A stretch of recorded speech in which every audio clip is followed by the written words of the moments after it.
오늘 거룩하고 복된 하나님께서 주신 하루를 살아가게 되었습니다. 오늘 2023년 3월 9일 목요일인데 우리에게 주시는 하나님 말씀은 마태복음 18장 21절부터 35절까지의 말씀입니다. 우리 함께 읽도록 하겠습니다. 마태복음 18장 21절부터 35절까지 말씀입니다.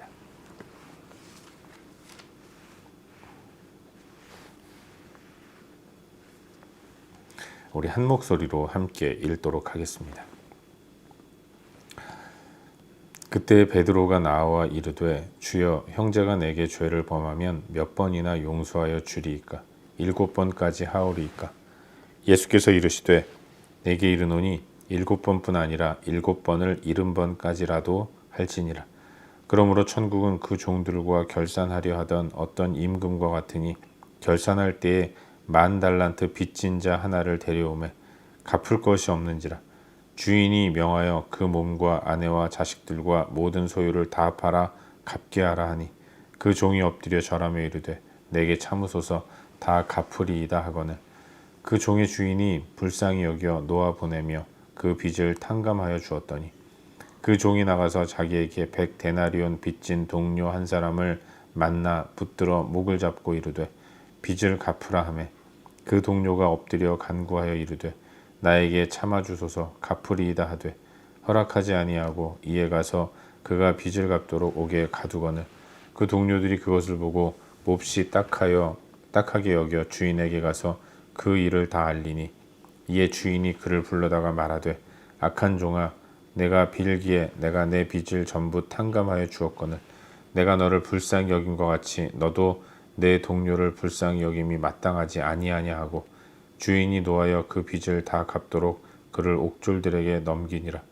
너희가 각각 마음으로부터 형제를 용서하지 아니하면 나의 하늘 아버지께서도 너희에게 이와 같이 하시리라. 아멘. 우리는 요즘 새벽 시간을 통해서 계속해서 마태복음 말씀을 묵상하고 있습니다. 오늘은 어제 이어서 방금 읽은 이 말씀인 마태복음 18장 21절부터 35절까지의 말씀을 묵상하는 가운데 우리에게 주시는 은혜와 도전들을 함께 나누기 원합니다.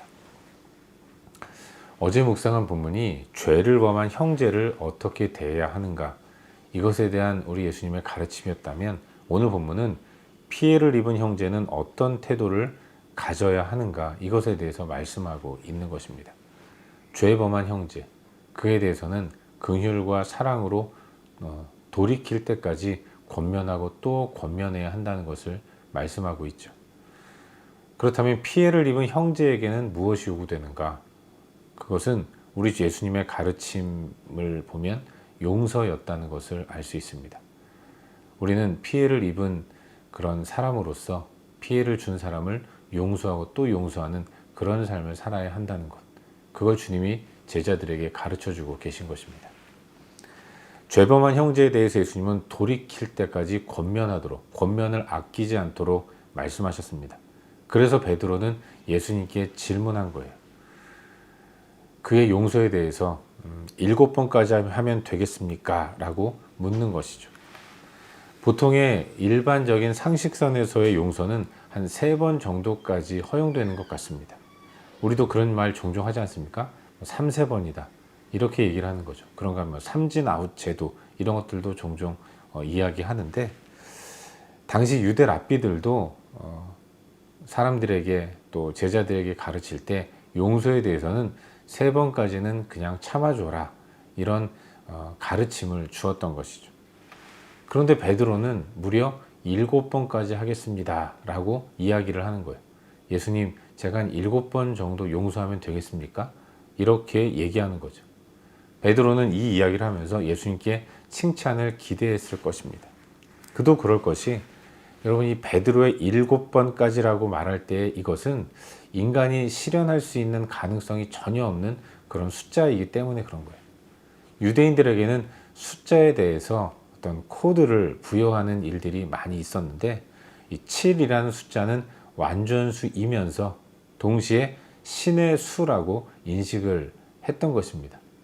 6은 인간의 수인 반면에 7은 하나님의 수, 신의 수라고 저들은 생각하고 있었던 거죠. 결국 이 7번까지라는 것은 인간의 한계를 벗어난 숫자를 이야기하는 거예요. 그럼에도 불구하고 베드로는 하겠다라고 의지를 불태우고 있는 것입니다. 내가 인간이 할 수 있는 것 이상의 용서를 해내겠습니다. 그러면 되겠습니까? 라고 예수님께 말씀을 드린 것이죠. 하지만 예수님은 그보다 더 깜짝 놀랄 만한 말씀을 하십니다. 아마 베드로 주변에서 베드로가 내가 형제를 7번까지 용서하면 되겠습니까? 라고 이야기를 할 때 듣는 사람들은 베드로의 그 이야기를 듣고 깜짝 놀랐을 거예요. 그런데 한 번 더 깜짝 놀라게 되는 것은 우리 예수님이 그런 베드로의 말씀을 듣고 이야기를 듣고 전해주시는 말씀 때문이었습니다. 예수님 말씀하시기를 무슨 소리냐? 7번씩 70번까지라도 하라. 이렇게 말씀하고 계신 것이죠. 7번씩 70번. 이거는 490번 아니겠습니까? 하지만 예수님의 말씀은 490번까지만 하라는 것도 아니었어요. 7번을 70번까지라도 490번 이상의 용서, 다시 말해서 무조건 용서를 구하는 사람에게는 용서해 주어야 한다. 이런 가르침을 주고 계신 것입니다. 그러면서 주님은 한 가지 비유로 말씀을 하시죠. 바로 1만 달란트 빚진 자의 이야기였던 것입니다. 비유의 내용은 우리가 너무나도 잘 알고 있는 내용이고 특별히 지난 주일 설교 말씀도 이와 같은 내용이었어요. 1만 달란트 빚진 자가 한 번에 그 빚이 탕감된 이야기를 전하고 있는 것입니다. 1만 달란트는 어마어마한 돈 아니겠습니까? 지난주 설교에도 말씀드렸지만 1만 달란트라는 것은 우리 한국 돈 원화로 계산하면 약 2조 6천억 원에 해당하는 엄청난 돈이었습니다. 사실 이건 한계를 초월한 것이죠. 갚을 수 없는 어마어마한 금액을 이야기하고 있는 것입니다. 그런데 주인은 단번에 그 일을 없었던 걸로 해준 것이죠. 그는 탕감을 받은 것입니다. 하지만 이 사람은 자신에게 100데나리온 빚진 자를 만났을 때 조금의 자비도 베풀지 않았습니다. 아주 인색하게 그를 대한 것이죠. 갚겠다 사정하는 그를 기어이 감옥에 가두는 그런 일을 행했던 것입니다.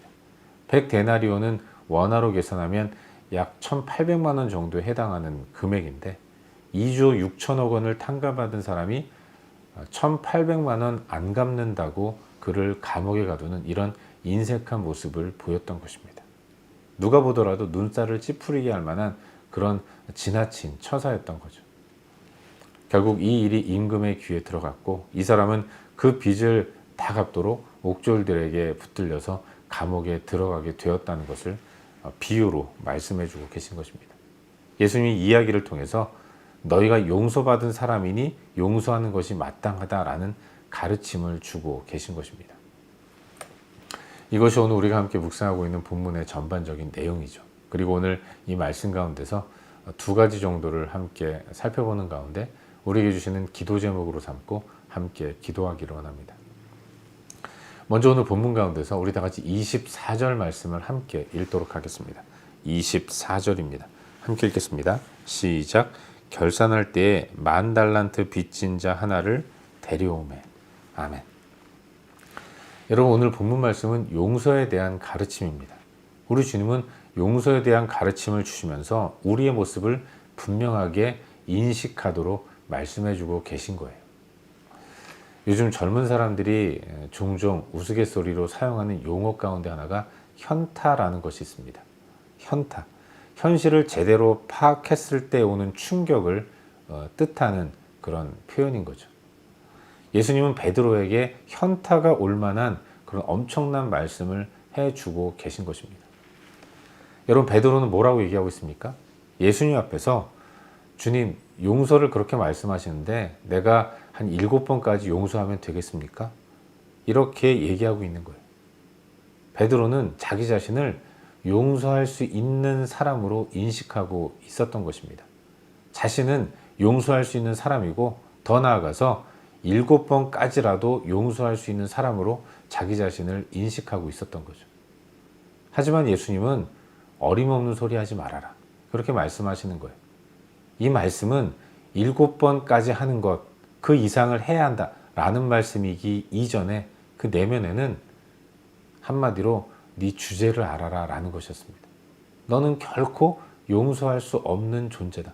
너의 능력과 실력으로는, 너의 이성으로는 결코 그 어떤 누구도 용서할 수 없는 그런 존재다라는 것을 말씀하고 있는 것입니다. 그러면서 전해주신 비유의 말씀이 1만 달란트 빚진 자인 거예요. 여러분, 1만 달란트 빚진 자는 빚을 탕감받았습니다. 그런데 그가 행한 일이 무엇입니까? 2조 6천억 원을 탕감받은 그가 행한 일은 자기에게 1,800만 원 빚졌다가 안 갚은 그 사람을 결국은 옥에 가두는 인색한 모습을 보였다는 것입니다. 인간이 그렇다는 거예요. 베드로가 그런 존재였다는 것을 예수님은 말씀해주고 계신 것입니다. 베드로는 예수님의 이 1만 달란트 빚진 자에 대한 비유의 말씀을 들으면서 자기 자신에 대해서 현타가 왔을 것입니다. 자신은 누구에게 돈 꿔준 일도 없고 용서받을 만한 일을 한 사람도 아니라고 생각했을 것입니다. 그런 그가 넉넉하게 무조건 나는 용서해야겠다. 7번까지 용서하면 되지 않겠습니까? 라고 이야기를 했는데, 그런 그런 베드로에게 주님이 하신 말씀은 너 자신을 알아라. 너는 결코 용서할 수 없는, 누구도 용서할 수 없는 아주 인색한 그야말로 1만 달란트 빚진 자, 그게 너의 실존이다. 이렇게 말씀하고 계신 거예요. 누가 누구를 용서할 수 있겠다고 얘기하느냐, 이렇게 말씀하시는 거죠. 사랑하는 여러분, 우리는 누구입니까? 때로는 우리의 현실을 제대로 파악하는 것이 우리의 경건에 커다란 유익이 있고, 그걸 주님은 계속해서 너 자신을 깨달으라고 이러저러한 환경과 상황과 말씀을 통해서 우리에게 도전해 주시는 거예요. 우린 누구입니까? 우리는 빚을 진 사람인 거예요. 갚을 수 없는 엄청난 빚을 진 사람인 것입니다. 빚진 사람은 마음이 편안하지가 않죠. 갚아야지 하면서 엄청난 부담감이 우리 가운데 있는 것입니다. 늘 마음이 편하지 않고 불편한 것입니다. 그게 우리 인간의 실존인 거예요. 그런데 우리가 기억해야 할 것은 우리의 빚을 우리의 힘으로 갚지 못한다는 것을 우리 하나님도 다 알고 계신다는 사실입니다. 그래서 우리에게 그 빚을 탕감해 주신 거예요. 탕감받은 우리에게 나타나야 할 반응은 두 가지입니다. 하나는 감사이고 또 하나는 감사하는 생활이라는 것이죠. 바라기는 오늘날 우리들의 삶이 나는 누구인가에 대해서 깊이 한번 인식하고 묵상하는 그런 하루를 살 수 있기를 주의 이름으로 축원합니다. 나는 누구인가? 나의 실존은 갚을 수 없을 만한 커다란 빚을 진 사람이라는 거예요. 나는 누구인가? 그 빚이 하나님의 놀라우신 은혜로 탕감받은 존재라는 것입니다. 그 가운데서 내가 받은 구원이 얼마나 엄청난 것인가를 기억하고 그 엄청난 은혜를 베풀어 주신 하나님께 마땅히 올려드려야 할 감사와 또 감사하는 삶을 오늘 하루도 살아갈 수 있기를 주의 이름으로 축원합니다. 한 가지만 더 묵상하기를 바라는데요. 여러분, 오늘 본문 말씀 23절 이하로 우리 주님이 전해주시는 비유의 말씀을 다시 한번 생각해 볼 수 있기를 바라는데, 여러분, 이 비유는 우리는 왜 용서해야 하는가에 대한 예수님의 가르침이 들어있는 말씀이라고 읽을 수 있습니다. 우리의 용서의 근거, 주님 우리에게 용서의 삶을 명하시는데 우리의 용서의 근거는 바로 은혜라는 것을 다시 한번 묵상하게 되는 거예요. 여러분, 1만 달란트 빚진 자는 중요한 것은 탕감을 받았다는 것입니다. 그는 자기의 능력으로 갚은 것이 아니라 전적으로 은혜로, 주인의 은혜로 탕감을 받은 겁니다. 그가 해야 할 일은 자신에게 100데나리온 빚진 사람을 용서하는 것이었다는 사실입니다. 그가 100데나리온을 갚지 못한 사람을 넉넉하게 품고 용서하고 기다려 주어야 하는 이유는 1만 달란트 빚졌다가 탕감을 받았기 때문이라는 것입니다.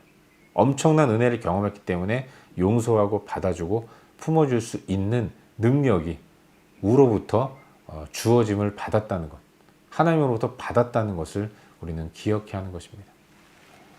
사랑하는 여러분, 하나님은 용서받은 우리를 통해서 또 다른 사람들을 용서하시는 것입니다.